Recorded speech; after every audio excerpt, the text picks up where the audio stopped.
Diwali collections from Anandam Silks. Madurai, Salem உள்ளிட்ட தமிழகத்தின் சில பகுதிகளில் கனமழை பெய்தது. மதுரை மாநகர் மற்றும் புறநகர் பகுதிகளில் பலத்த காற்றுடன் கனமழை பெய்தது.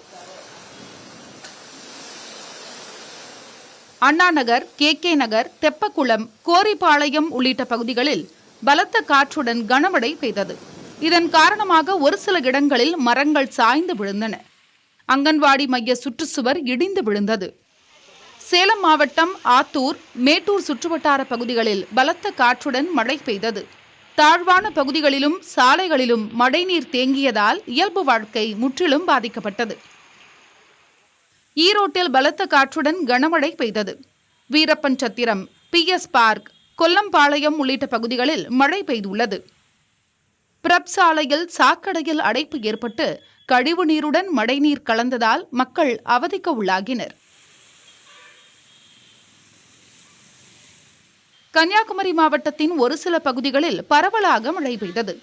நாகர்கோவில் மற்றும் சுற்றுவட்டார பகுதிகளில் விட்டு விட்டு மழை பெய்தது. இதனால் மாவட்டத்தின் முக்கிய நீர்நிலைகளுக்கு நீர்வரத்து அதிகரித்துள்ளது.